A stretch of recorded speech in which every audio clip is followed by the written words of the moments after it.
The contents of this interview, or from Awake and Empowered Expo LLC from Ethann Fox and Flower of Life Center for Human Evolution, is for informational purposes only and does not necessarily reflect the viewpoints held by these organizations or individuals.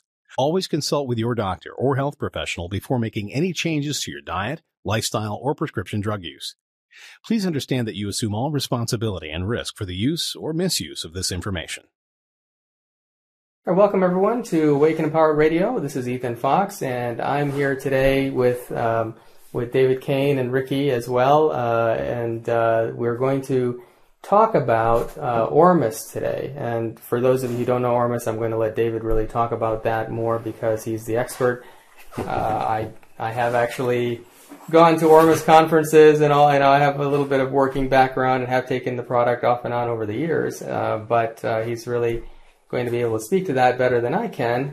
So we've got a lot of very interesting subjects we're going to talk about today. What I'd like to start out with is it seems to me that the field of alchemy, and particularly Ormus, is really making an emergence into modern society in a big way lately. I've gone to several conferences in the last several years, which you never heard, prior to the last few years, you'd never hear about Ormus conferences or, alchemy conferences. So we're starting to see this emerge into the world. Now, a lot of people don't have any idea what alchemy is or what Ormus is. And from my understanding, alchemy is really what chemistry used to be, right? Except chemistry is sort of devoid of spirit and consciousness, and alchemy was really included those aspects of our human experience. Can you give us a little bit of explanation? What is alchemy? What I understand alchemy to be is literally the study of everything. The alchemical principles can be virtually drawn in parallel with Genesis. They can be drawn in parallel with numerology. And there's a book by a guy called David Hamill. Yeah, it's called The Word Made Manifest Through Sacred Geometry. And it's co-authored by David Hamill and a writer in Washington State. And it's a very interesting book. It's hard to come by because the Library of Congress number no longer exists for it. It's been reassigned to another book. And I've never been able to find out why this has occurred. But anyway, that book's interesting because it's 300 pages of drawing these 4 different parameters together, with the alchemical principles being one of the 4 ways of coming forward. But anyway, it gets too complicated when you get into that. But essentially, alchemy is the study of everything. It's all aspects of life, and it was through the eyes of people working with materials of this planet. And it kind of got sidelined, and they started to call it the study of making gold from other materials. And it really isn't, because gold is already everywhere. Ormic gold is in everything, absolutely everything. Man, rock, stone, air, water, everything. And it can be extracted from everything. We've extracted it from stones and ancient salts and metals, and it's in everything. It's, I think Charles coins it very well. He says he thinks it's undifferentiated matter. And when you take any material back to its ormic state, I guess if we had the knowledge, we could literally remanifest that material back into anything. We're a few steps off from doing that yet. But anyway, the first thing is to have an idea, right? Yeah. So what exactly, for people who don't know, how do you explain Ormus to somebody who has no idea what it is? It took us years to try and do this, and we're still working on it. Ormus is a 5th state of matter, and it looks like this state of matter exists for all elemental materials. When we work with Ormus, we work with the ormic versions of gold, rhodium, and iridium. The ormic material itself, you can take pure gold. You can make ormic gold from it if you want to do it by David Hudson's method. And you end up with a white powder, which is made from nothing but gold, and it is anti-magnetic. So when you bring a magnet to it, this stuff jumps away. And that form is actually the biological form of gold. I mean, when we digest our food, I mean, you read a label. We need iron, we need magnesium, we need manganese in micro amounts, we need arsenic in micro amounts. But what we actually don't need are the metals. We need them for our body to process the ormic material out of them. So what happens is everything's dissolved in a pH 1.5 slurry in our stomach, including these metals. And then when these materials are digested, then they pass through the duodenum into the small intestine. The duodenum injects pH 10 plus material, which sets up the acid-alkali reaction, and those metals are now released in their biologically digested state. So they're not metal, they're in the ormic material, and that's what we require in our body. So that process is that can be done by our bodies. It can be done chemically. It happens naturally in ice. When you freeze water, the ormic material moves out of the water. So, for example, in the Arctic and the Antarctic, where you have large amounts of ice, they freeze. All ice freezes in nature from the top to the bottom. And what happens is the ormic material migrates out of that ice and concentrates in this rich layer just underneath the ice, and that supports the ice worms and various plankton and all the rest of it, which in turn support krill, the largest single biomass on the planet.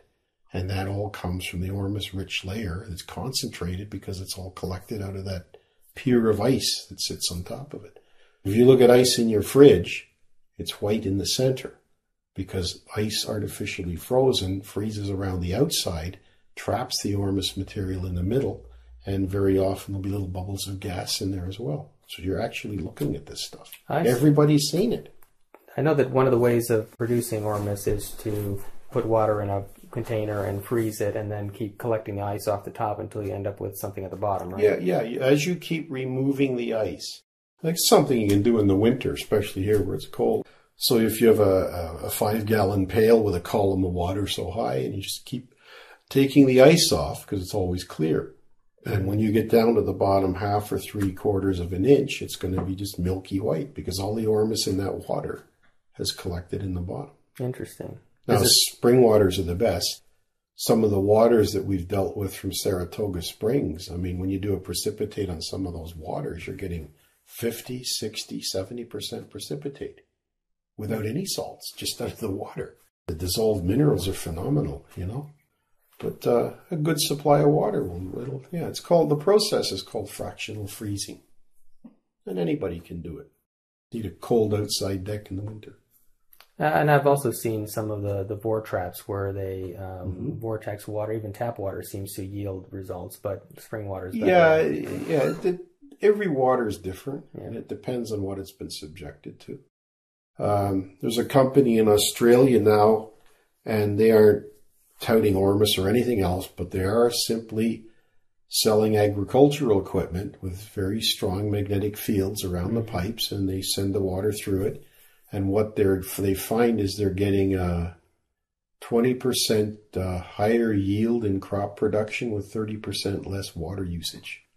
And, water's at a premium in Australia. So, all it does, it helps to just push the material out of the water. It's already in it. The magnetic fields seem to repel Ormus. And like we've had things with our bottles where we've had a lady put a bottle in a bedroom night table, because we recommend storage in the least electrical part of the house. And but she had a deck phone base station sitting on the table. So 2 weeks into that bottle, she got a burn in the kitchen. The curious thing about Ormus, you put it on a burn, the pain stops immediately. And she went and got some, put it on, and the burn, no change. So she called us up and we had to talk about it. And that was the first time that we got alerted to the fact that the ormic materials were being literally pushed away from electrical field generating sources. So then we saw it again in a lady in Florida. Her Ormus was no good after a day, kept in a purse with a cell phone. And the third time, another lady in Florida put it in her closet for 2 weeks, left, and when she came back, took her Ormus out, and when she unwrapped the foil, because we wrap everything in foil for shipping, the bottle was covered in oil, and the inside aluminum foil had turned black, and the bottle had never been opened. And when we talked to her family, we found out that there was an electric water heater. Everything's on one floor in Florida, so behind the bedrooms there was an electric water heater, and the Ormus in the closet was maybe about a foot away from the upper 3,000 watt element of the heater. You know, that's only an intermittent field, and it's not very strong, but it was enough to push the Ormus through the plastic bottle, but not enough to push it through the foil, so it collected in between. The reaction that turned the foil black, we're not sure what that is yet. But Ormus, when it's pushed through, the process is called Josephson's tunneling. And when it's pushed through the bottle, it just collects as like an oily material. So, and that's in water. You can extract that oily material out of water. So it's there. Why do you suppose it is that the scientific community is not interested in the subject or is not doing any research in this area? I know you're working. You've got some places working on these projects. The thing with the scientific community today is that it is regulated down to the angstrom unit. Put it that way. No one can perform anything beyond what they were taught in school. The medical teaching system was taken over between 1912 and 1920 by Andrew Carnegie, J.P. Morgan, and Rockefeller, who all owned drug companies. They sponsored a guy in 1910 to catalog all the medical teaching facilities in the United States. He filed his report in 1912, and there was 189 major medical teaching facilities. These three guys brought up the AMA, created a new licensing system. They all owned drug companies. And surgery was reasonably popular at the time. So they set up a new licensing structure. And if you taught medical technologies, you had to teach drugs and surgery or they wouldn't issue the new license. So between those 8 years, and the war was on at the same time, the Federal Reserve was introduced at the same time. So in those 8 years of chaos, they got a system in whereby 101 of those 189 teaching institutions had to close their doors because they couldn't get licensing. And some of them were over 100 years old. So once you take control of the teaching, doctors, they're wonderful people. They go out there to work, they try, they have ethics, and they go into the profession to learn it. But if anything that they can learn is completely restricted by the powers that be, what can they do? If they can't get the tools, they can't perform the work. It's as simple as that. Now, Ormus has a pretty long history, right? I know that in ancient Egyptian times it was administered to the pharaohs and the high priests. Am I correct in that? Yeah. What's it called shewbread or something? In Egypt it was called showbread. Lawrence Gardner has a good video, Lost Secrets of the Sacred Ark. He also wrote a book on this in the 90s where he examined some of the, the archaeological sides to this. But in the Bible, they gave Jesus frankincense, gold, and myrrh. I mean, they didn't give a baby a gold brick in the middle of the desert. They gave him anatomical gold, Ormus gold, to open his mind up for the things that were ahead of him. When Moses went up the mount to collect the tablets, the Israelites collected their gold. They fashioned a golden calf. Moses came down with the tablets, and it says exactly in Exodus. Moses smashed the calf.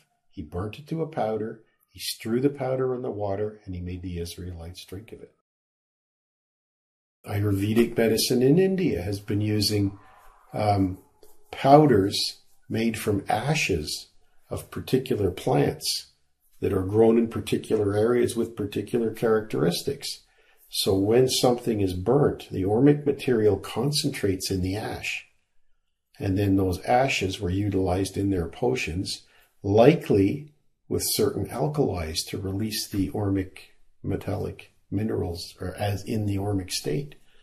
So, I mean, they've been using this by trial and error for 6,000 years. I mean, there's things you can get cured in India you can't get cured anywhere else in the world. Do you suppose there are any potentials for longevity with the use of Ormus? I mean, do you think it would prolong life, or is it just really primarily to treat health issues? And I think if you have the proper amounts of ormic materials in your body, which you should have, that everything is going to work better. I mean, look at some of the biblical people. They talk about hundreds of years of life. Some of the things that we physically seen today. I mean, 3 days ago, I got a sunburn that was like bright red on my back and my neck. I didn't feel it at all.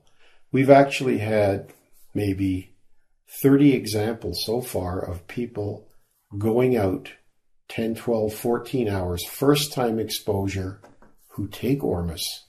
They will turn red. They will not burn. They will not have pain. They will not blister. They'll turn red and it'll be gone in a day and without any pain whatsoever. Similarly, you can take Ormus and apply it to an already existing sunburn and it'll ease the pain instantly. So we'd love to get this stuff into a burn ward somewhere. Right. We make up some little aerosols right now. We don't have one with us, but we've got a few restaurants at home because people are always splashing and working around heat. So we've got a few restaurants at home, keep a little bottle up there, and somebody gets a burn, and that's it, right back to work, like immediately. No pain, it's gone, there's no blistering, and you wouldn't even know it was done in a day or two. So it's working. I mean, we're seeing lots of good little examples where this stuff works.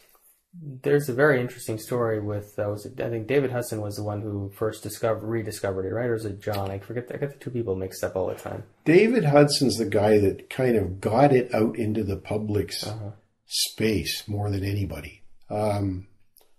Everything I've seen of Hudson, I mean, he got involved with this when he was about 29 years old, I think. And, he's got his story about what happened on the property and the odd reactions that they saw. We've also found out, too, that there was other people working on this long before him. A lot of the things, like even some of the terms that he's credited with, like Ormus, orbitally rearranged monatomic elements, he got that from other people before him. So it's, it's all gone in little fits and starts.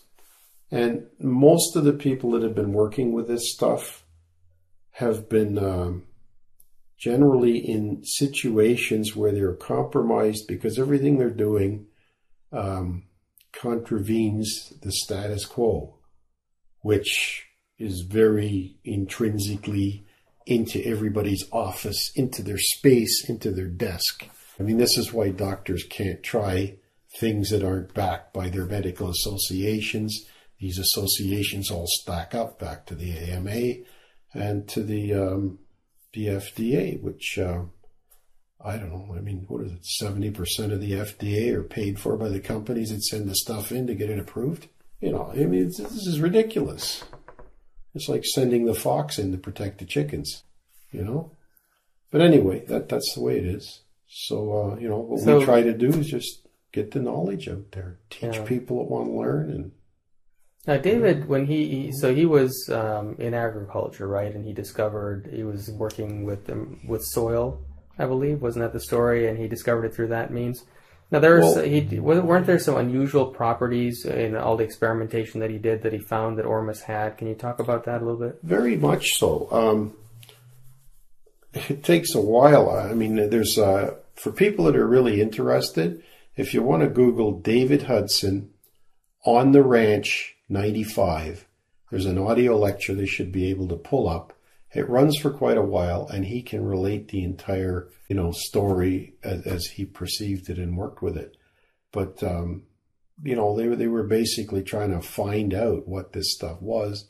For hundreds of years, there's been stories about metals that have disappeared, old prospector stories, and in the part of the world that Hudson lived in, plus he was a prospector as well. So he was familiar with some of the old stories and things that would disappear and concentrations of material just gone.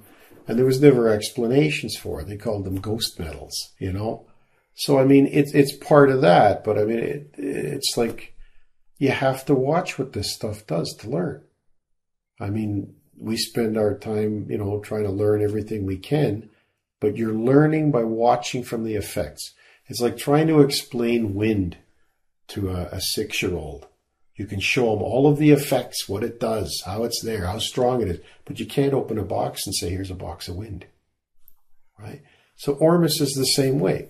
We learn by watching. We learn by paying attention. And once you start to get a drift of it, then you can do other things. Like this little guy right here, this is half Ormus and half magnesium oil. And we were looking for something that we could mix with the Ormus because it's water-based. If you put it on your skin, it'll just sit there. And we wanted something to soak it in, to try and get it in to see if it would work with like a sore elbow or a sore anything. So we mixed it with a magnesium oil. And ever since then, it's just gone absolutely ridiculous because it actually worked. And it worked within seconds in some cases. And so, we had people trying it and so on. And we had a gal at our house who liked to get her back rubbed with this because it eased everything up. She takes it home, and then hubby with his bent arthritic fingers and big knobby knuckles starts rubbing her back. And then his fingers start straightening up and the knobs start disappearing off of his knuckles. So, and we just worked with that. We tried all the different Ormuses on psoriasis, and they didn't seem to do anything. And then one of our customers sent us a letter that they tried the spray on psoriasis. Now, we didn't try it because psoriasis is open wounds and it stings, and it stung. But within a week and a half, 20 years of psoriasis disappeared. We got another letter back a month ago from a lady in Ireland. Within a month, 15 years of psoriasis has disappeared. So there's something in this stuff that helps our skin. Yeah, we had another letter from a lady in Australia. She put some on her hands, put it on her face.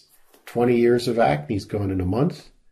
And by the end of the second month, she says there's noticeable changes in original scarring has been going away. So, this is all feedback that we're getting from people that are, trying this stuff out. You can take some of that spray and do the inside of the rear thighs of one of these dogs that are having hip problems. And a dog that hasn't been up all day will be up in 10 minutes and walking again. And there's no painkillers in it. It's just natural materials that if they're not there, the body can't utilize. It's as simple as that. Do you think it matters, are any particular kind of Ormus more potent than another? For example, there's so many different varieties, right? Nothing is about potency, okay? It's all about balance, right? So what we do, like whenever we have a customer wants to, work with us or at a show or whatever, Riki will douse the person and see which Ormus is the best for them. And she will douse over each of the bottles and she will ask, is this the best Ormus for this person at this time? She can then douse a follow-up bottle. Will this be the best Ormus for this person in 7 weeks when this bottle runs out? So by dowsing, it's just such a fantastic integrated tool because when we've been working with this stuff, there's no books. There's nothing you can go to. There's nothing you can look up. And we'd run up against brick walls all the time. And very often she would get answers from dowsing. So we would continue, assume the answer's correct, continue, and invariably we'll get all different kinds of cross-references coming back after the fact, and it's starting to prove that we've gone the right way. So the only rule that we have is spirit makes it simple, man makes it complicated. And that applies to anything on or off this earth. And as soon as you're dealing with spirit, it is dirt simple. And if you're ever involved with, if you're ever listening to someone and you can't understand what they're saying 100%, they don't know what they're talking about.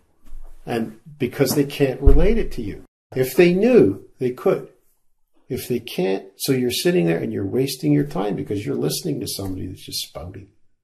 They just don't know. So why are different Ormus products so different in price? Like oil of gold I've seen is ridiculous in price compared to what you're selling.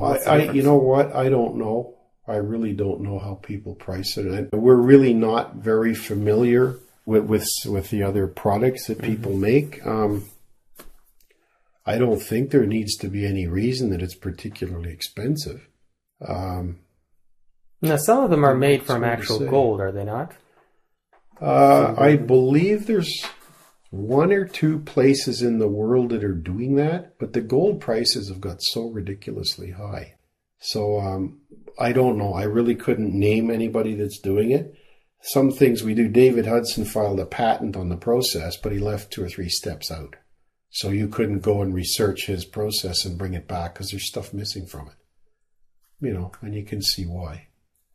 But, you know, there's a couple of places doing it. One thing that we did find that was rather interesting is we sent some Ormus to New York City about 4 years ago. And when it got there, the bottom had been blown off our bottle. So the girl phoned up, so we sent another one. And it arrived in New York City, Brooklyn, same way. The bottom was blown off the bottle. So she sent one of them back to us. And about the same time this had happened, we had sent an order of 2 bottles to Finland. And because it was winter in Canada, we weren't sure about air freighting it, we sent it surface. So it took 8 weeks to get to the guy. But in the winter, it routed down through New York City again and off port to Europe. So now we had this common factor of New York City, and I had a friend do some investigating, and what it turned out is that in parts of New York City, the postal system had what they called a level 2 metal penetrating X-ray equipment installed, I guess because of 9/11 in the UN. And what happened was that, because our bottles were wrapped in foil, the regular equipment couldn't see, so it went to the stage 2. The stage 2 caused the Ormus gold to flash back into physical gold, blew the bottoms off the bottle, and now what is normally just a pure white fluffy mist like a cloud, we were left with all this gold-colored sand inside the bottles, and part of the aluminum foil that was wrapping it is all gone gold-colored too. So we got pictures of this stuff. Oh, interesting. You so know, it's actual gold. It turned actual gold. Well, it looks like the frequency of that level 2 metal penetrating X-ray caused the Ormus to flash back from the ormic state to the physical gold state. So how do you ship this then? We wrap them in foil, and we have a label that we put on it which says do not irradiate, because it's an organic food substance. So it says organic food, do not irradiate, and it's got the statutes, the laws, the fines, and the jail term all on the label. So that goes on the cover as well. And since then, this seems to have been respected, and we haven't had any more problems with the bottles. And it only seemed to be in New York State or New York City, I guess because, again, probably 9/11 and the UN. So, because we've shipped it all over the world and we haven't had any problems. Can you take that on a plane? Was that a problem? Yeah, well, if we ship overseas, the bottles are wrapped in aluminum, then we pack them inside metal tins for the flight. Because a 5-hour flight is probably the same as any 200 to 400 X-rays. So, you know, so we pack them in tins and they seem to arrive and they're very effective and they don't seem to lose any potency and people are pretty happy with them. I guess we've sent hundreds now. You know, but so if you travel, as long as you put them in a tin, you're okay. Yeah, if you're taking it with you in your luggage, I would recommend putting it in your suitcase in the below deck storage, you know, and put it in a tin, you know. So between the tin and the aluminum, each one will reflect or disaggregate certain combinations of frequencies, and the Ormus seems to be fine. Well, I want to back up a little bit, and I'd like to know, how did you start this whole journey? How long have you been making Ormus? When did you become interested? And what sort of led you to this direction? Well, it's been almost, 6 years? Almost 7 years ago. Yeah. That's about when I got involved in almost 7 years ago, I read an article in Nexus magazine about white powder gold. A friend of mine told me about it, read the article, and it just kind of sat with me the whole summer. I would be just driving, doing my thing, and I keep coming back and thinking about this over and over and over and over. And, you know, I was a mechanic most of my life. I tend to be analytical to sort things out. So I just started to dig in to do some research on it. And about that same time, Riki and I met, and it turned out that she'd read the same article. And I mean, the town we live in only had 4 Nexus magazines a month that went there. So, you know, we got talking about it, then we started to research. We found that lecture by David Hudson, the one that I mentioned earlier, and just started digging around on things. And then we found about a month later that the Toronto Dowsers had a fellow called Barry Carter coming up to Toronto to talk about Ormus. So we went down to that meeting, and there was a guy who had some bottles of Ormus there, so we bought a bottle of Ormus. And that night I took some, and my normal dream pattern was dreams in color. And that night that shifted to super high definition textured three-dimensional color. It was just incredible. I knew there's something going on here. So, we tried that, and we signed up for Barry's workshop the following weekend in Cambridge, Ontario. And we went to that for 2 days to learn more about this stuff. And then we collected everything together, and we made our first batch of Ormus in January 2008. So that'd be what, 8, 9, 10, 11, 12, be 6 years ago. Yeah. So that was that, and we haven't looked back since. We thought we were going to be teaching people about this, and never really expected to be making any products. But people just, oh, well, I don't have time. I can't do this. I got to get all this stuff. Have you got a bottle? Let me try it. So that's why we ended up making a product. Mm-hmm. So we do it at home. And it's a good way for people to test it, We start our talks, whenever we do our talks normally, with the little bottles. And we'll spend the first 10 minutes of a talk just with a spray, rubbing necks, backs, knees, elbows, just feet, ankles, everything. And that way people get to feel this stuff working while we're talking about it. And the last talk we did at American Society of Dowsers in Vermont, and we had 50 people at the talk, which was all the room would hold. And then we just got absolutely inundated right after it. Because, people can see this stuff working in the space of very little time. And the feedback, we keep getting more and more feedback. There was I guess it was a Ukrainian or a Russian lady there. All her fingers had been wired up from arthritis and so on, and really had a lot of problems with her ankles. Well, it's helped a little bit with her hands, but they're already in a bad surgical condition. But it's helping quite a bit with her ankles, and she's walking better and feeling less pain. So that's good. When these things happen, it's just wonderful, So it's nice to see, and that's why we want to teach people. At the Dowsers this is what, 5 weeks ago, beginning of June. Okay, so the beginning of June, we had a young lad and his wife came up from Puerto Rico. He was interested in dowsing and so on. And he saw the Ormus and he came over and he was instantly interested. What is it? Tell me all about this stuff. And he's checking it and he can feel the energy from it. And he told us that he was 30 years old. And on that day, each day, he was taking 28 different pills that doctors had prescribed to him for stomach conditions. He'd been in constant pain in his stomach for 3 years. So we dowsed an Ormus, and he took it. I guess they went back to their hotel. He went and dowsed the amount himself, and he drank half a bottle. And he came in the next day, and he ran over and hugged both of us. He says, I have no pain. He says, it's the first time in 3 years I have no pain. And so he took some for him and for 4 or 5 other people in his family. And then we got an email, and he was actually coming up last week to learn how to make it. He was going to spend a couple of days with us. We're going to teach him everything we could. And Canadian Customs wouldn't allow him to cross the border, and we don't know why. So we're going to have to work either by phone, by mail, or next time we're doing another U.S. thing that he can come up to. And we'll go from there. But at that point, he had been about 36 days without any pain on a normal dosage of a teaspoonful per day. Pretty happy camper. Great story. Plus, saves him hundreds and hundreds of dollars on pills. Yeah. One of our presenters at our expo is Michael Tellinger. Have you ever heard of him? I have, yeah. He's an archaeologist, and he's done a lot of archaeology in South Africa, and he's found these big fossils, yeah. A lot of these circular formations that were created in just like a entire field full of yeah. I've seen a little bit of it. Yeah, and he discovered gold mines that are 50,000 years old and older, and that are cut into the mountains there with some kind of precision equipment that we don't have today. So some sort of advanced technology, 50,000 plus years old.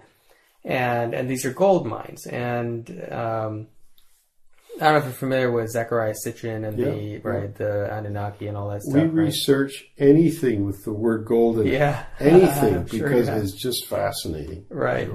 Now, why do you have any theories on why these ancient civilizations were mining gold? Well, according to Sitchin, I read this before I knew anything about this, but according to Sitchin, they were coming to the Earth because the gold was depleted in their atmosphere. And I puzzled over that. And about 4 years ago, I was flying out west, and I was looking at the clouds, and bang. White clouds are ormic materials precipitating out of the moisture in the atmosphere. You're actually looking at Ormus gold is clouds. That's what it is. And that's why it's dispersed with the rain. They work in unison. It's combined. It's exactly what everything requires to grow. Because there's been people have been taking water samples, splitting it in two, microwave half, use the microwave water on a certain allotment of plants and the other half of the water, and you end up with a lot of degeneration and sometimes death in the microwave plants.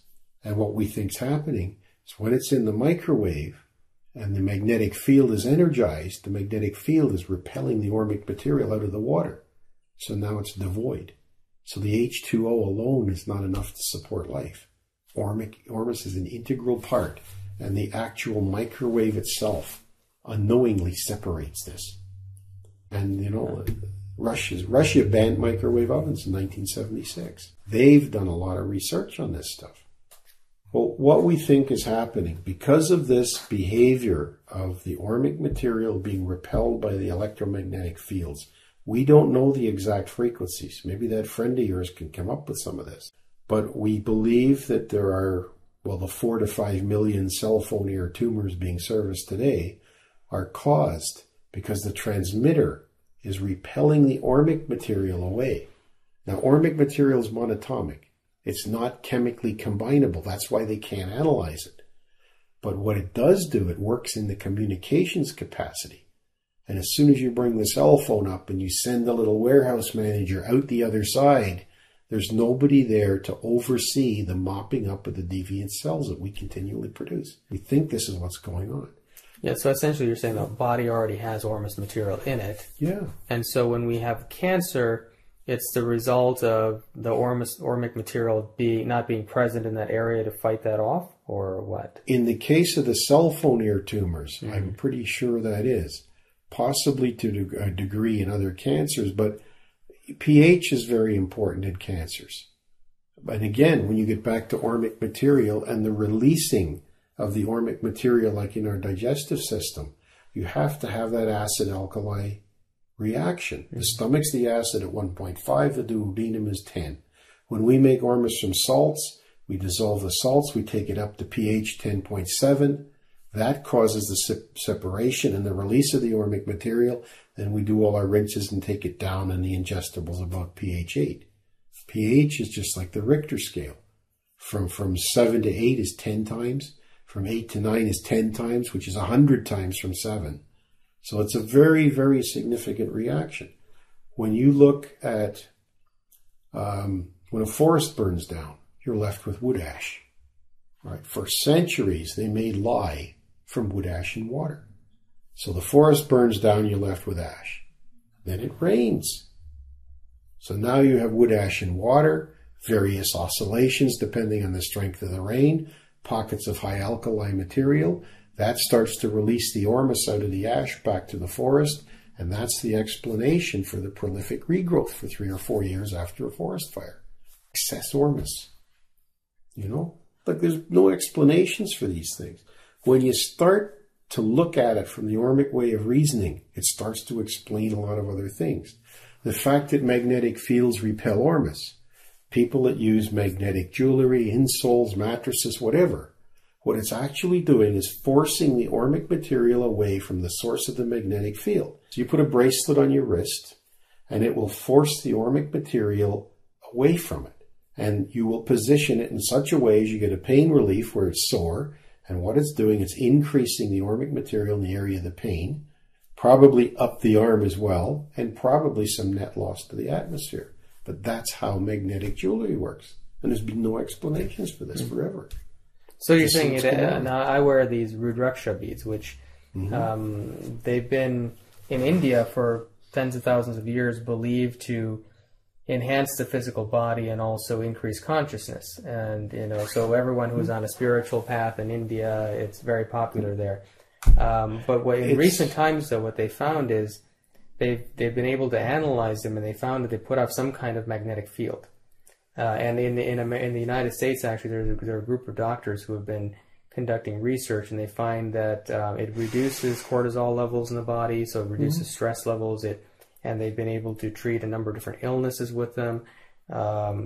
So being that they have magnetic properties, they may have other properties that we can't yet identify, of course, as well, as they do tend to raise consciousness in addition. Well, just seeing this first off, let me guess at what's going on.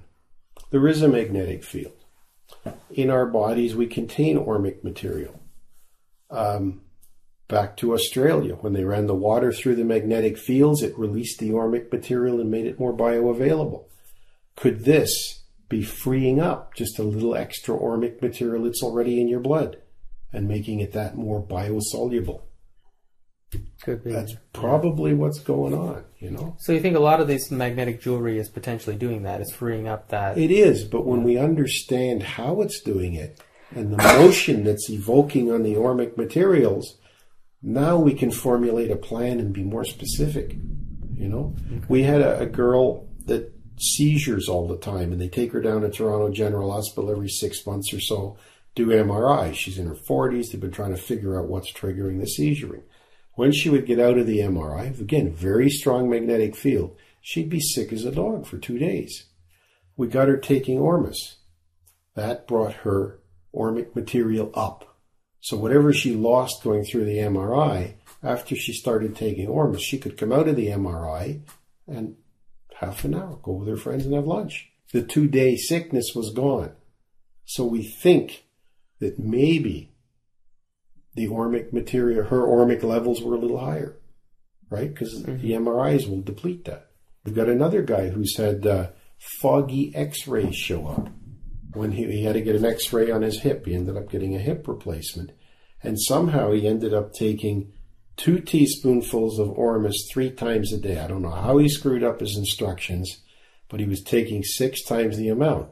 And when they took the x-rays on the hip, the doctor, the radiologist, and everybody was fascinated. They'd never seen foggy x-rays before. So was it absorbing the energy of the x-ray? Or was the x-ray kicking some of it back into the metallic state and it was then reflecting? We don't know. But there was a reaction showing up on x-rays. So there's so many areas of this that need to be investigated. And you aren't going to investigate any of them with people with closed minds. And this is the product that largely seems to be created by the existing teaching structure. So all this work has to come from the ground up, because it isn't going to come from the top down. The top down is controlled and it's closed. Now, you are doing some research overseas, right, on Ormus? Don't you have a laboratory or group of people who are working on this? I wish we did. I thought I No, we've got some friends of ours that make Ormus down in California, and they supply it to a village in Mexico.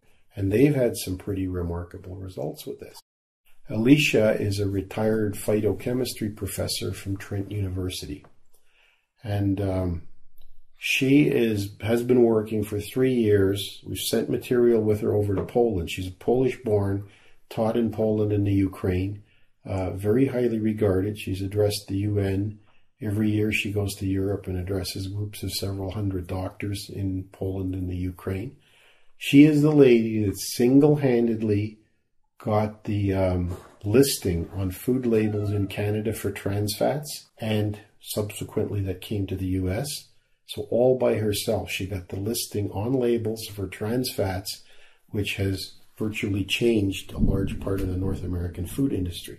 So she's a very interesting gal, but she's working at trying to get this set up as part of a doctoral thesis study in the University of Warsaw. So how long that's going to take to integrate into the system, it's hard to say. And what their particular ties is with the Soviet system, it's sort of hard to say too, because this is very new to her as well. Is Ormus primarily popular in the United States, or is it also pretty equal around the world? It sort of seems to be where the availability of the internet is, and the availability of understanding English. That seems to be the largest part of it. There's a few people now that are, bilingual, and they're getting a lot of this out in Spanish, in German, Portuguese. It's getting out there into more and more languages. We've got one guy on the forum who's a chemist in Russia, and he's very fluent in English, and he contributes a lot of things. And the part of it is with a new material, a new product, you end up with too much overlapping of names. Like, consider computers 30 years ago. There was 100 different names for everything until it finally all settled down that people could communicate in the same language. Then that's when the understanding started to grow. So the thing is, like, Ormus itself is a fifth state of matter, and it looks like that this fifth state is able, probably in all elemental material. 42 of them have been isolated so far. As a fellow in Australia has isolated the Ormic version of 22 materials all on his own. And he has a history and a background in the electroplating industry and so on. But, he's not, it doesn't really matter. People that go through the conventional protocols are taught as much not what to know as they are what to know. And that's the problem. It's the rigid control. And this is why they they're still using radiation on cancer. This is 104th year. Nobody's getting better. How many times do you have to, get bit in the ass before you start to realize that you're going to get bit in the ass? So the system really is not. The system that exists can't cure anything. Because it's geared to profit. Right. And there's no profit in cures. Well, yeah, I mean, not much anyway. Who wants to lose a customer? Yeah. So you got to get the marketing boys out of this. You've got to bring integrity back to this. Because it used to be the old country doctor was nothing happier than when he could stay home at night because nobody was sick. So they got to get back to this. I mean, and then between, I get agitated sometimes, but between the pharmaceuticals and the food industry and the FDA, I mean, it's ridiculous. They're in each other's yacht, put it that way. Well, there are a lot of, even the emergence of Ormus into the world, and our expo has so many different breakthroughs happening in so many areas. So I think it's hopeful. We're heading in the right direction. Long way to go, but just the fact that you were doing this and other people are making this product and it has so many benefits, not only on health but consciousness. But plus, we're happy to teach people how to do this. Yeah, there's no secrets here. I don't like secrets are a tool of control. I don't want to control anything. We don't want to control it. Well, Riki's German. She can't help it. But anyway, but that's the whole thing, to get the information out. Yeah. Because the way today's system works, it's all restriction of information for profit. Prozac, the profit margin on Prozac is 28,000%. And that introduces fluoride into your pineal gland, which shuts down your circadian system. It shuts down your third eye. It's ridiculous. I mean, do you think that? Sorry, it's a huge storm going through today, and we have no power or anything. Oh, it's wonderful. That's going to be on the recording. I love thunderstorms personally. So do I. Probably not the best environment to be doing an interview, but lightning charges Ormus. Oh yeah. We've taken bottles of these out, put them out in lightning, and it will increase the volume of the precipitate. The longer the lightning storm, the Ormus material physically reacts and expands the precipitate in reaction to lightning. And we've also seen it, the Ormic material, we've made I had one batch of 6 1-gallon containers, precipitate settled, and we come out in the morning, 6 o'clock, full moon, and all of the precipitates are sitting sloped upwards, about 9/16 of an inch more on the one side facing the full moon. The ormic materials are affected by light. They are drawn by light, by moonlight. They're repulsed. They seem to be repulsed a bit by sunlight. So the moon and the sun actually cause an ebb and flow of these materials. We believe that the 29-day cycle of tides, I can't find a reasonable explanation for this. I think what's going on is that the moon's gravity should never change because it's always there. What does change is the amount of light reflected on a monthly cycle. And part of that is what's causing the 29-day cycle of tides, because it's drawing the Ormus in the seawater. We could take a gallon of seawater and precipitate about 20% of that seawater. Comes out in a white precipitate with Ormus, you know? So we can watch this happen. We've seen it drawn to the moon. Biodynamic gardening, Rudolf Stein's followers have been planting on full moons for 100-odd years, and they've got photographs of the crops planted on the full moon. What we think's happening is the full moon is drawing the ormic material up to the top of the soil. And possibly if it's a nice night where there's dew, there's even more. And then they plant in that ormic-rich layer in the top, which is drawn there by the moon, and that's why they get the larger crops, the healthier crops. As soon as you use Ormus on your crops, I mean, it's wild. Yeah, that is an interesting. It's just marvelous. Yeah. And they're so healthy, they don't emit ethylene gas, so they don't attract insects. So insects will bypass them and go and lay their eggs on something that's easier to get along with. So how, now I have this product over there called Sea Crop. Isn't that also somehow like a ormic extract of some kind? Yeah, Arthur Ziegler makes that. That's, they started, somebody started before him making this in the Sea Crop in 1962. And what the guy found, he was actually using a few drops of seawater. And we know there's Ormus in seawater, but he was finding improvements in yields. And the first number of years of that company was actually shipping seawater, but it got to be too voluminous, right? So eventually Arthur seems to have, got everything working really nice and smoothly in extracting the ormic materials, But again, same thing as the Australian company with the magnetic fields. Right. You can make your own magnetic extractor at home. There's several people on the internet that make them. We made up one to try it out, and we doubled the yield from seawater, but it took like hours, and I was hanging off a dock to do it. Really sore. But anyway, how do you use it for growing plants? Do you soak the seeds, or do you just add it right to the soil? Either way, you can soak if you're planting in the spring or whatever, or you're sprouting. Use 1 teaspoonful per gallon if you're watering, and you only need to do that once per season. If you're sprouting, I don't know, use a little more maybe. Maybe 1 teaspoonful in 2 liters of water if you're sprouting. You'll get quicker sprouts, bigger sprouts, healthier sprouts. If you're doing something like a tree, we ormused a maple tree in front of our house 2 years. Is this the 3rd year? Yeah, so this is the 3rd year. So the maple tree got what? Maybe half a bottle? Or maybe that. Yeah, maybe half a bottle. Now this is a 60-foot tree with a trunk on it that's 14 inches, 15 inches.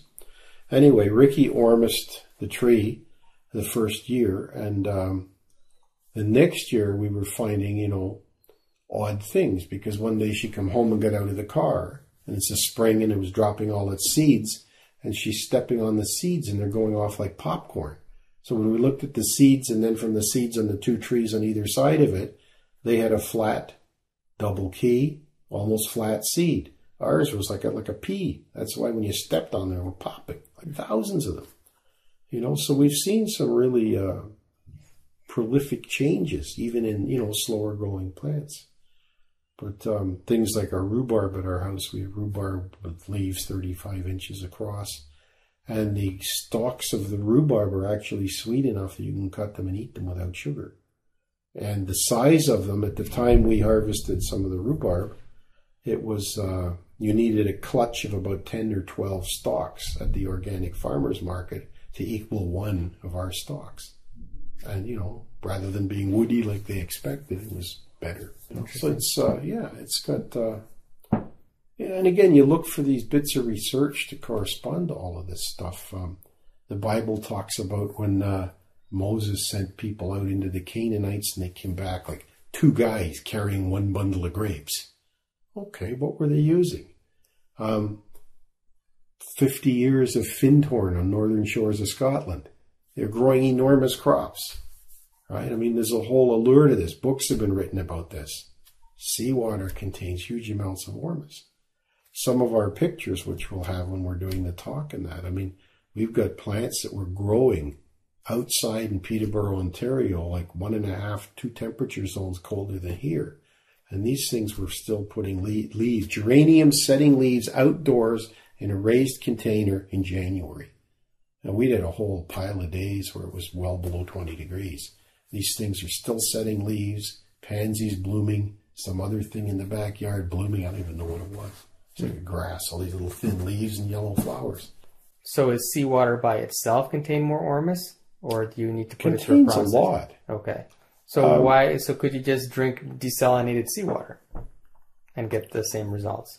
No, because the Ormus seawater is an integral material. In England, they've been transfusing seawater into cattle as blood plasma for over 30 years and into people for, 16 years now? Right, I've heard of that. Okay, so the construction of seawater and the ratios of minerals in it and ormic minerals are virtually identical to human blood plasma. So we surmise that whatever is in seawater is in the correct ratios for us, right? So even drinking spring water, it'll have minerals, it'll have this, it'll have that, but it won't have that plethora of materials that matches our blood plasma. So we need these materials, and where we get a bit from our food, a bit from our water, a bit from this, a bit from that, and then our body assembles all the necessary materials to comprise the whole.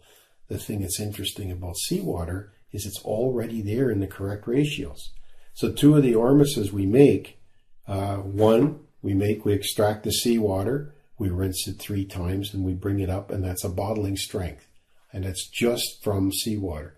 Then we have another one which we will let settle a 4th time, take all the water off, and we bottle the precipitate. So we can roughly get that about 8 times as much as in seawater. And then when Riki Dow's tests certain people for that, they will be able to take in the materials that they're short of in 8 times the ratio of natural seawater.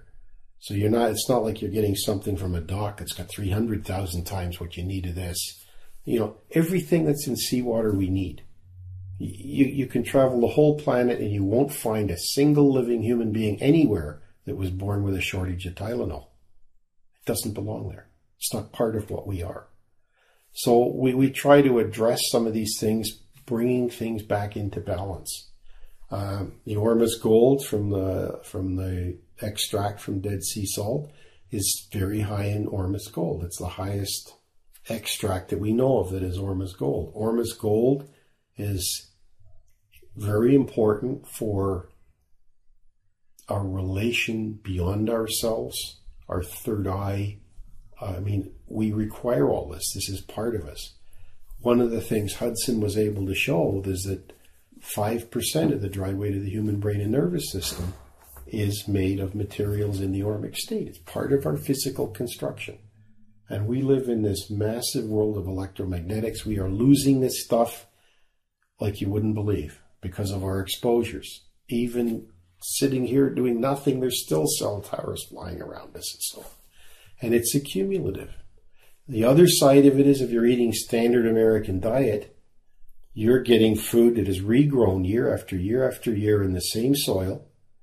And part of what roots do, roots go out and dissolve inorganic minerals and they bring them through their system with correct particle size. If corn's been in a field for 15 years, the things that the corn needs to have to pass to us aren't there. It's gone. It's exhausted. So we give the corn the potash, the phosphorus, and the nitrogen It makes the corn grow and be happy, but it's nutrition deficient. And then you throw the GMOs in the middle of it all they're doing is throwing a can of paint in a bucket and stirring it around and telling themselves how brilliant they are. They haven't a clue.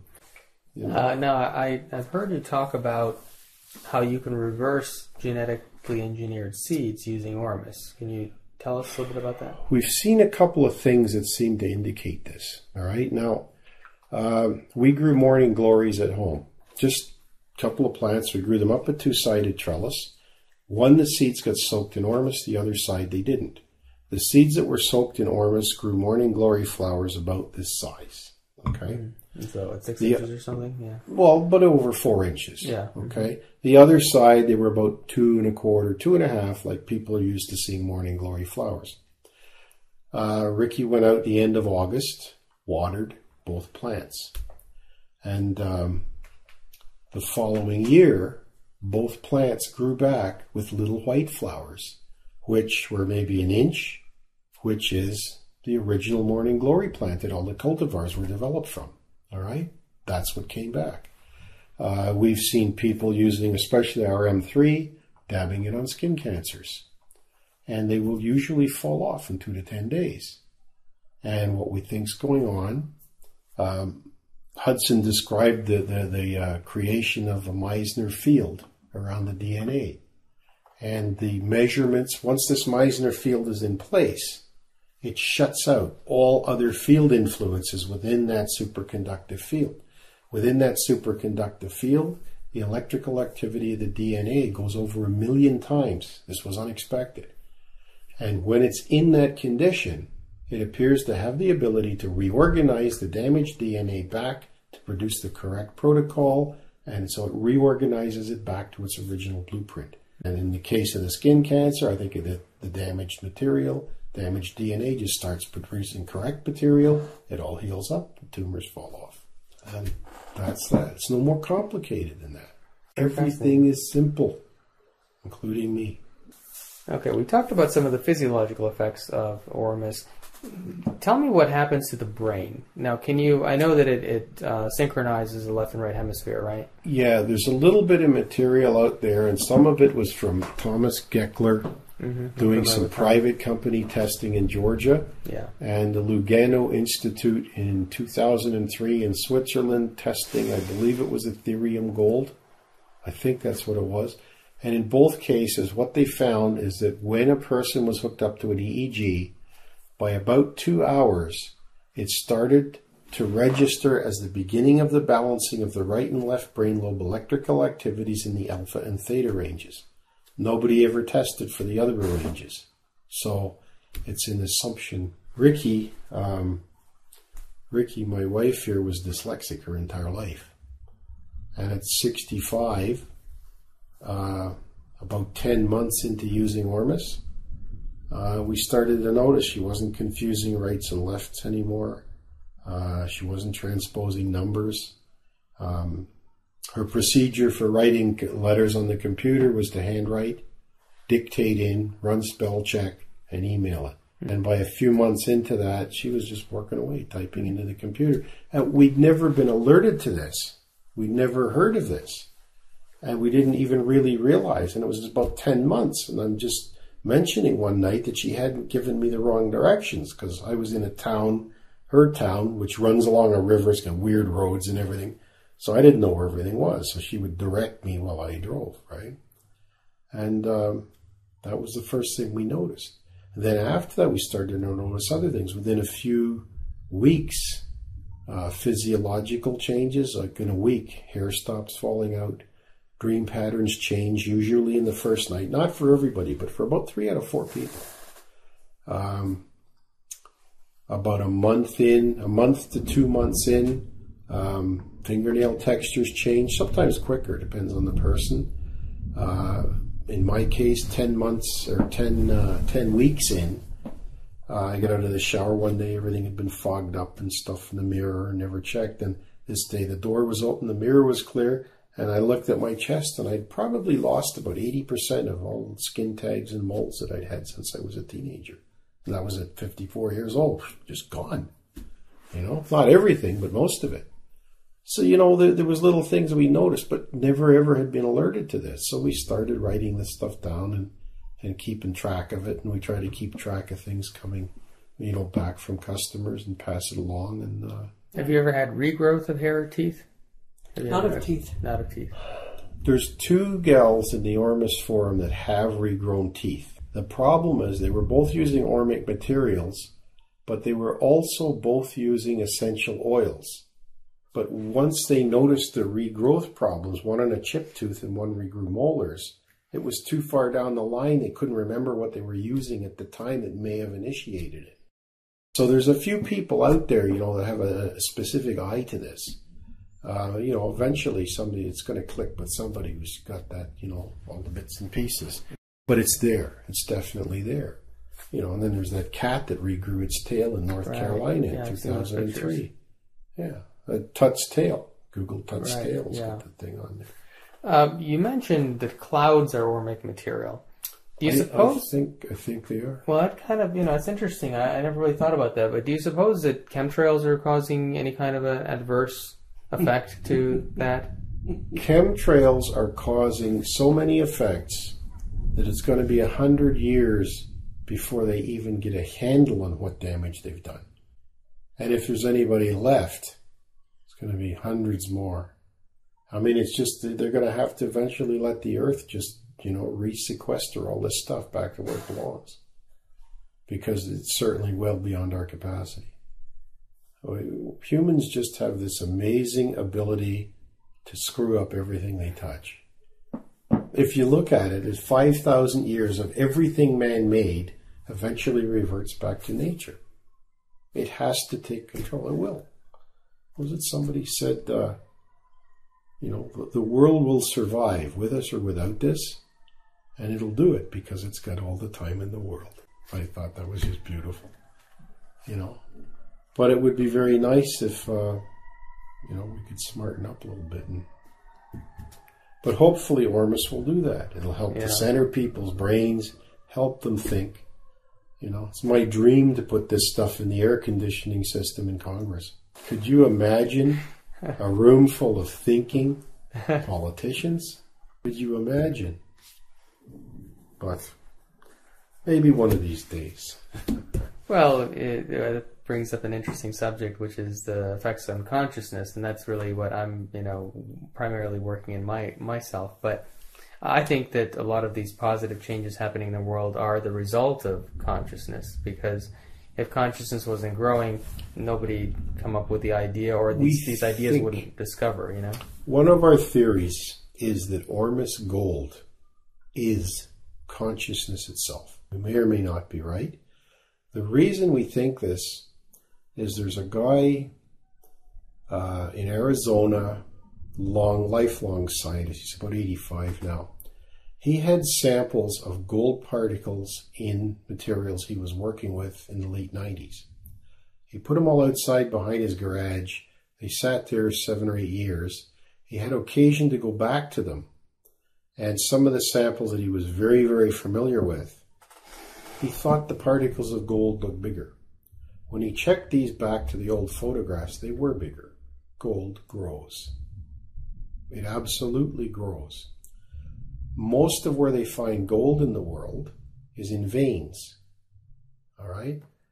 We think what happens is that gold comes out of pristine water as Ormus gold. Certain frequencies, possibly of ultraviolet light or various other things, cause that gold to change from ormic gold to physical gold. It drops to the bottom of the creeks, which is where the water is, which is why gold occurs in veins. And the bottoms of those creeks, the particles then grow. They simply grow. Now, one of the things that came to mind was a few years back, they had an infestation of a bacteria called Firmicutes radiodurans, and it was digesting gold in the Fort Knox repository. And we had looked at gold, and we thought if it grows, and it is consciousness, all right, it has to be alive. And that's what started us looking, because anything that's alive has a natural predator. And we found this bacteria, Firmicutes radiodurans, which eats gold. and it craps lead. So I guess that's why they didn't want it there. So what they did is they irradiated the gold supply at 3,500 times a level that would kill us to kill radiodurans. They took samples of radiodurans back to the lab. Within 24 hours, radiodurans had reassembled its DNA and it was alive again.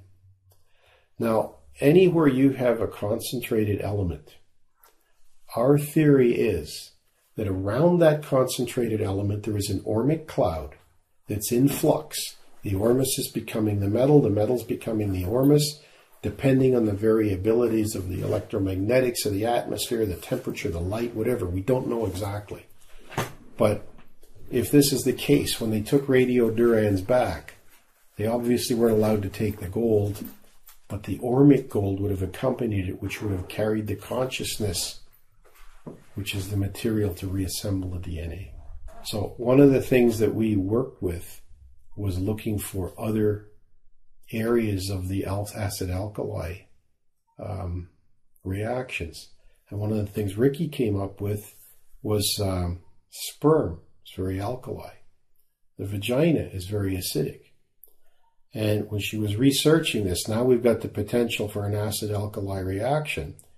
And Riki's guides just said to her that what happens is that Ormus gold is released from the mucous membrane of the vagina.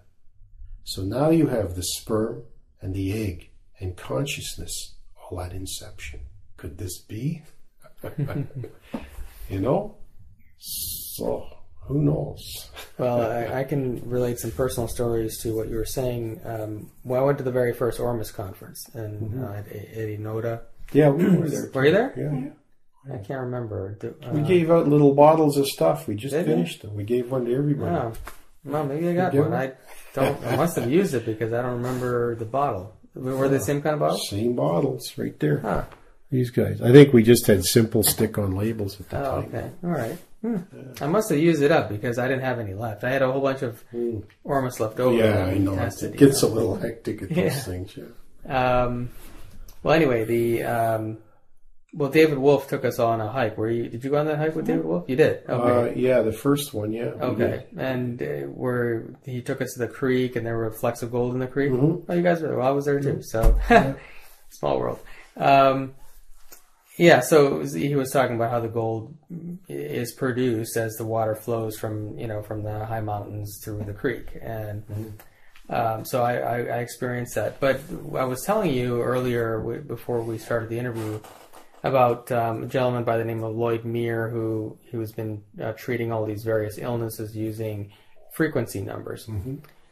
And early on in his discovery, he came to the realization that gold is produced in these creeks. And so he was able to using a dowsing rod, he figured out what the different frequencies were that were present in the creek that were producing this gold. And so he took these frequencies as numbers and he put them in the creek in different areas so that the frequencies would interact with the water. And then he took these, what was collected in these little containers, and he smelted it down and ended up with a chunk of gold. And so he was able to figure out what those frequencies are that are producing gold in the water, and he was able to produce gold using that. So that early on in his research, that's how he came to understand that there's these different frequencies present in nature and in the human body that are producing different kinds of results. I'd like to meet this guy. Yeah, well, he was just here a few weeks ago. Yeah. Fascinating guy, but he's out in California and he works remotely, with health issues. If you look on we're going to edit this interview and put it on our website. Mm-hmm. On our website now, we have an interview I did with him. It was a video interview because he was here in person. But anyway, it's a very interesting interview. He talks about a lot of these things, and but I can get you his phone number. He's very old school. He doesn't have a website. He doesn't use email. Phone is the only way to get a hold of him. But that's okay. That's what I prefer to. Yes. But yeah, so he's come about this from his own, from a different direction, and his primary focus is using just the frequency numbers themselves to produce different results. But it seems like his research is really leading to the understanding that we can do anything. We can produce gold. We can heal anything in the body. Ultimately, he hasn't quite figured out how to regrow hair or teeth yet.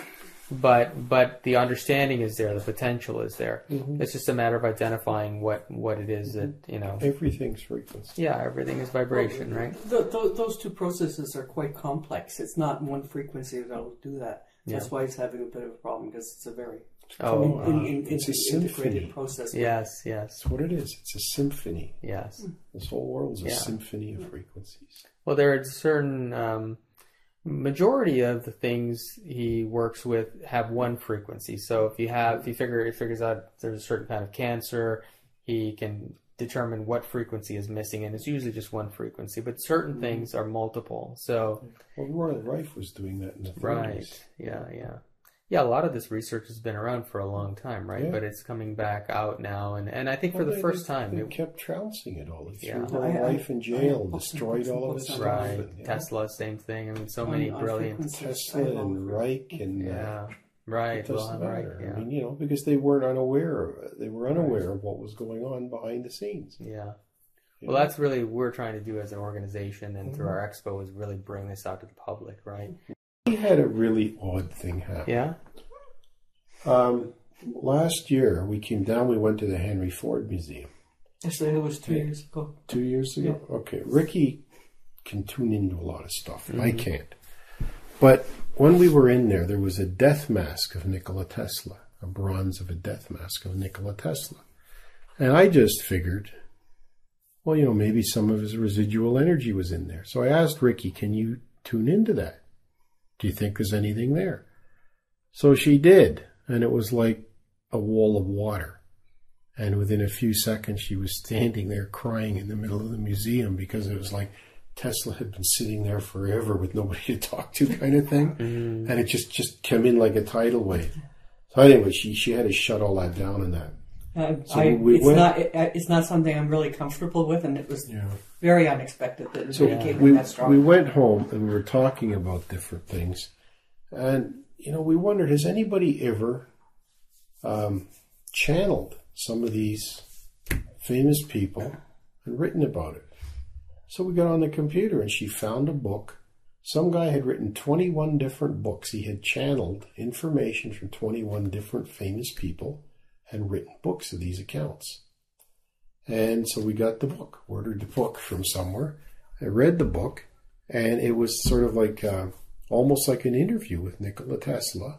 And the energy around was absolutely the same that I stepped into. So around I believe he 1980. actually... I'm very skeptical about most people that say they channel. Yeah, right. But this was very, very interesting. And the thing I took about it was Tesla's definition of a scientist. Because everybody's talking about science this, science that. Two guys got into a spat in the forum, and I looked up science and scientific. 35 different definitions. Nikola Tesla defines a scientist as one who observes nature carefully. That's it. All others are technicians. And that was what was in that book from the channeling from Tesla, when he was asked for sort of how he summarized science. And I've never ever seen anything as clear. And we're back. Spirit makes it simple. Man makes it complicated. That is right. It is absolutely since then, right. every time we turn around, we run into Tesla again. It's just... It's there. You brought it up. It's there. Yeah. It just... Yeah. Right. There's some huge information from him that hasn't been brought back out. That's going to be brought back out. It's re-emerging. Yes, it is re-emerging now. Yeah. One of our presenters at the expo actually is working on Tesla technology as well.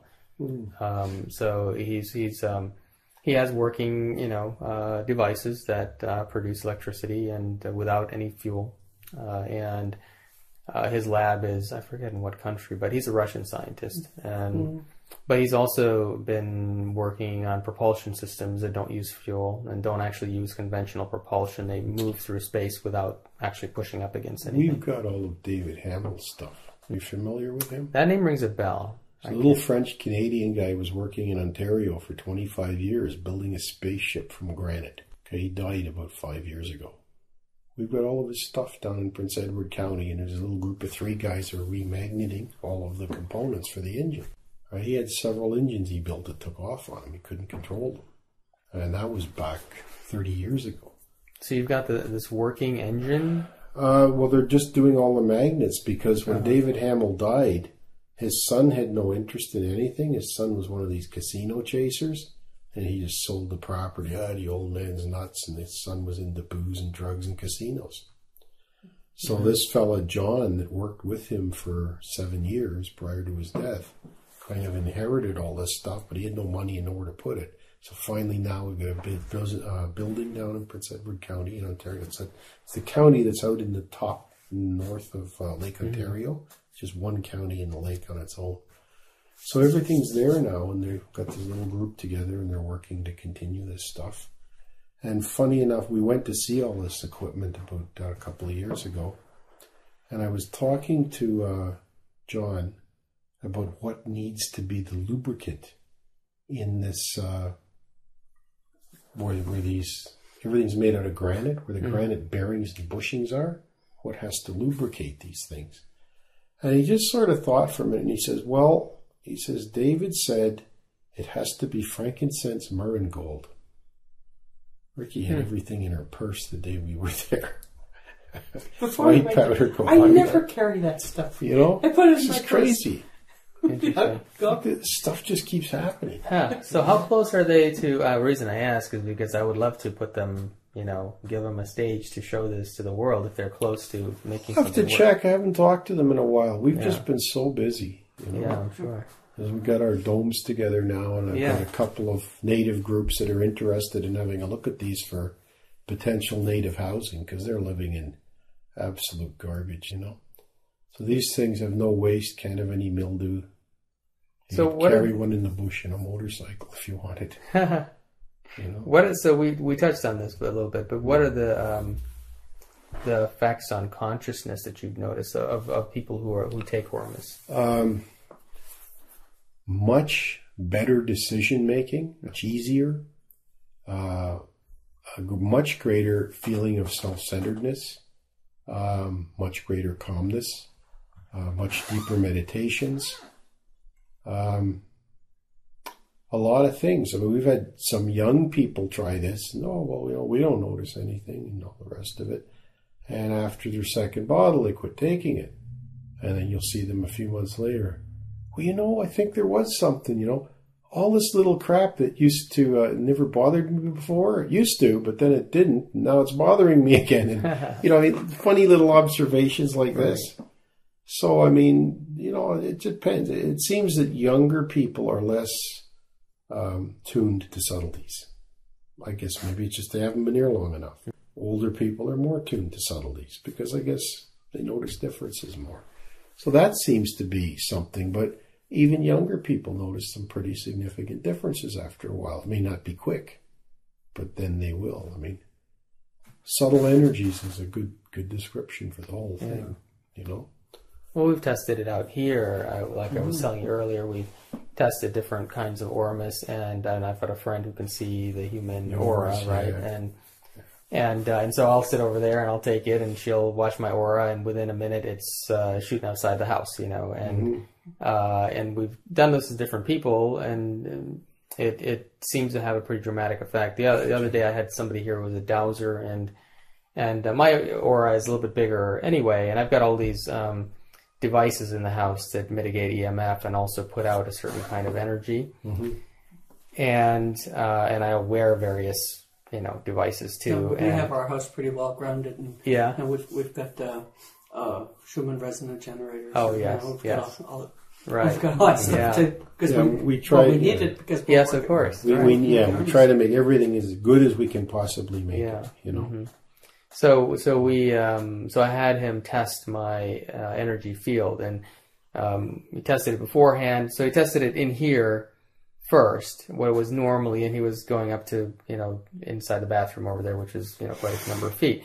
And so then I took some of the Ormus, and he couldn't test the outer extremity anymore. And so we walked outside, and I stood over there, and he walked about, 100 feet or something, and he was getting to the end of the field. So pretty interesting stuff. it was pretty dramatic effect, and it only took like a minute, within that minute. Now I noticed though that the effect isn't permanent. Now I don't know. I haven't taken Ormus consistently for as long as you guys have. So I don't know if there is a permanent lasting effect or not on the human field. Well, the thing is today, there probably used to be. The thing is today, where can you go? You're not getting barraged with EMFs. Yeah. You're not in the house all the time. If you're in your car, if you're sitting on an electromagnetic field from the alternator. Yeah. You know, now an Italian magazine's done a whole bunch of testing on electric cars. The back right rear seat in a Toyota Prius is off the scale. And where do you put your kids? Right. Right on top of the goddamn... You wonder why kids are autistic. We've actually given Ormus to 3 different autistic kids, and all of them had significant leaps forward very quickly. So it's probably some of what is missing.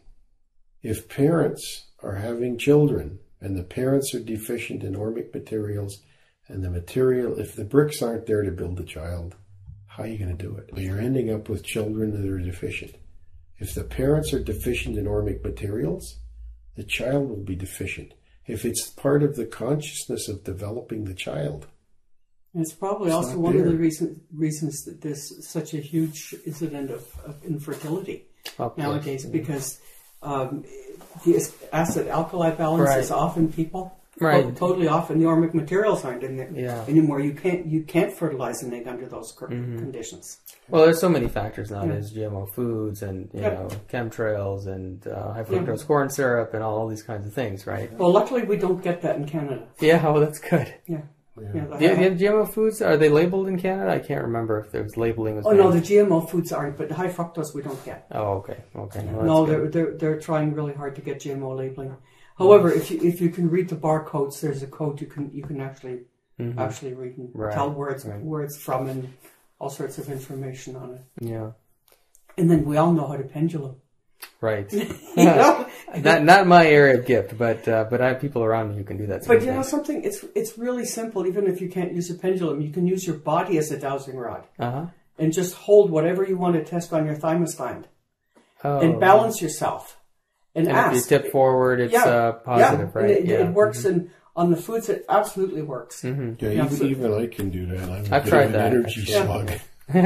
So if you're not sure about something, just test it. Oh, okay. This is good for my body, and it'll tell you. Interesting. Yeah.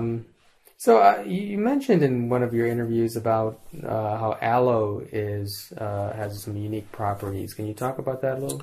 Aloe seems to be quite high in Ormus rhodium and iridium.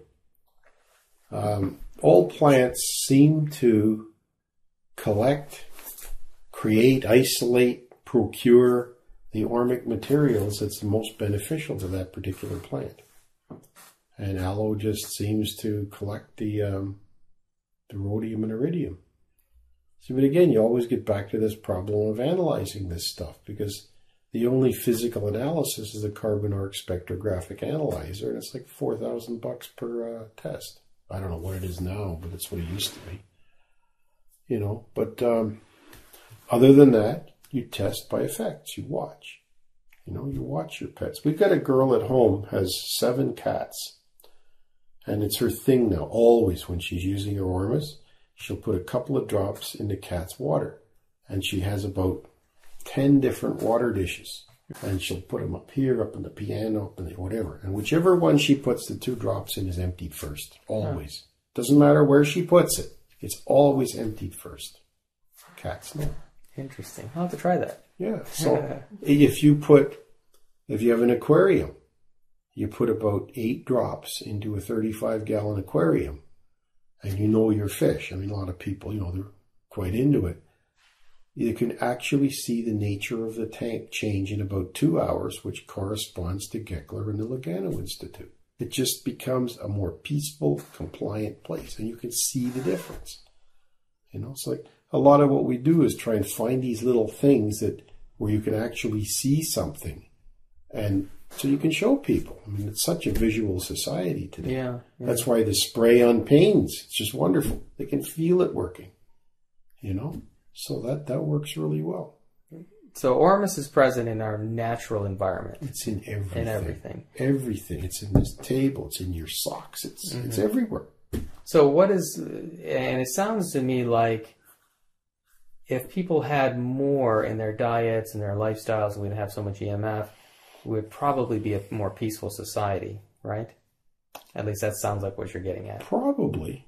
Yeah.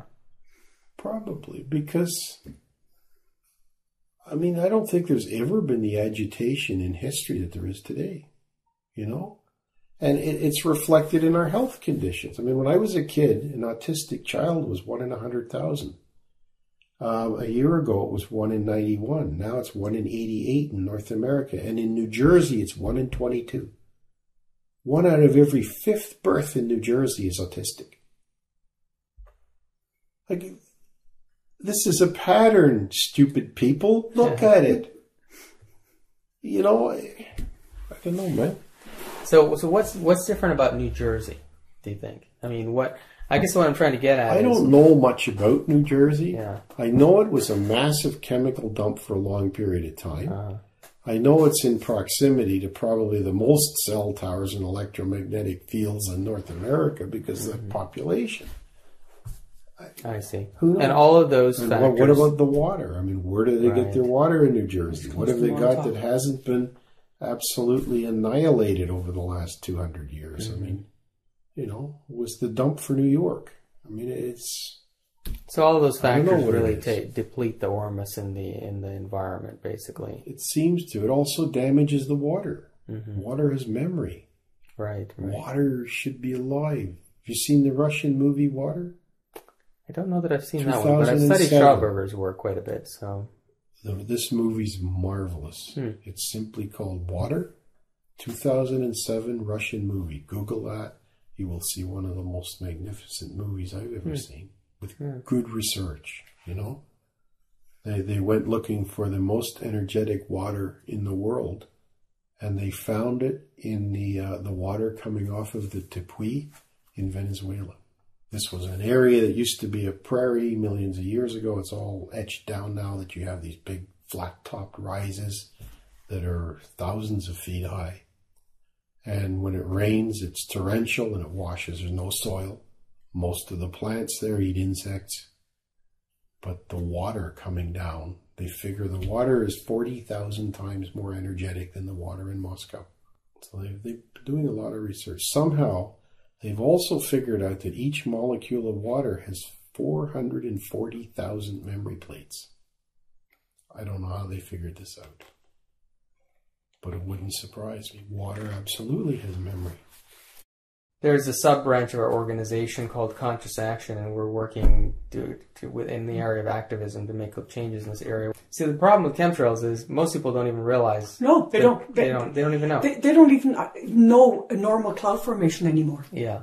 Like, I look at the clouds and they're not anything like they used to be. Right. They're totally different. And when the sun sets over here and you get color over here, there's something wrong. People don't realize that. People don't realize it, and so we're, and you know, I'm an optimist, and I one of the things that about the activism movement that I don't really resonate with is, and I understand why it's that way, but people get so angry about GMOs. Oh, no, and you have to get anger out of it. Otherwise, yes, exactly. Otherwise, you're feeding yes.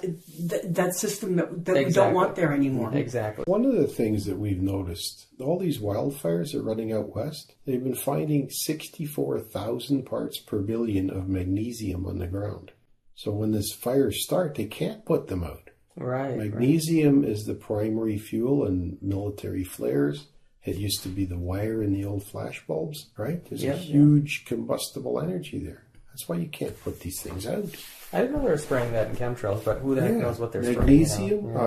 I know it's barium, aluminum, sulfate, aluminum, magnesium, strontium, some mycoplasma. I got a friend out in Washington State there who just come back. I brought a bottle of Morgellons fibers that he's pulled out of his neck. You know, Center for Disease Control calls.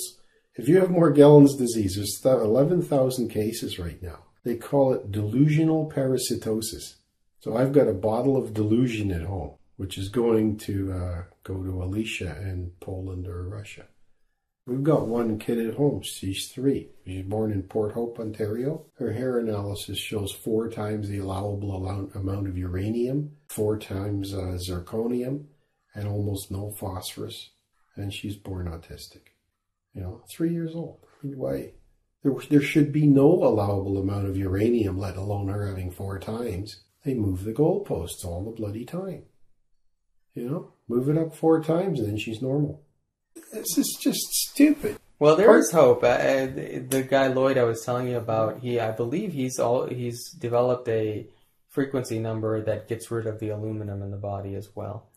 Let me tell you one thing that you have to deal with. You have to understand. I don't know. Have you ever heard of the Myers-Briggs? Yeah, sure. Okay. People that work in bureaucratic jobs, whether they are governmental, corporate, or whatever, are tested through Myers-Briggs and several other systems. And these systems are designed to isolate the personality type that will work within a box happily and comfortably, not exchange information, and not attend to the actual problems. Mm-hmm. They will let a family go hungry while they go away 2 weeks on holidays because it was 3:45 and the right paper wasn't there to be stamped. All right? It's a specific type of personality. And now because they've been using this system for quite a long time and other systems that correspond with Myers-Briggs, we've got about 3 generations of hiring specific personality types to specific jobs to achieve what the original perceived end was, which was a more efficient employee. But it's like breeding dogs. When you breed a specific type to give you a specific result, you have also bred a myriad of other problems that will surface later. And this is what we're getting into now. So you end up with these endless echelons of bureaucratic types that are literally, physically and mentally restricted because of the type of personality that they are to see beyond the confines of their booth. So that is something that has to be addressed, and it has to be understood that it's there.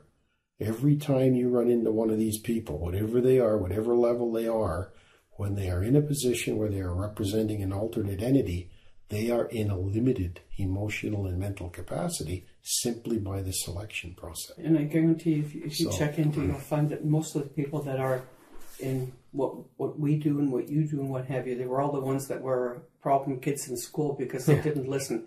They, caused all sorts of problems because they didn't agree with the system. And that none of the teachers knew what to do with them. If people want to get in touch with you or buy some of your products, do you have a website? I know it's Humana Gold, right? Yeah, humanagold.ca. Okay, great. And you're going to be presenting at the expo. I forgot to ask, how long does it take to actually make Ormus if you were to teach somebody to do it? Well, we usually do like a demonstration with everything together and show the precipitate procedure. I mean, beginning to end is about a week, but most of it's settling time and in a wash and settling in a wash, You're doing, it's not like you're sitting there all week. It's just the steps of it generally take several days. So you'll be able to bring the demonstrations of the steps for your presentation. Yeah, we'll bring a sampler as well and little sample bottles for people to spray on themselves.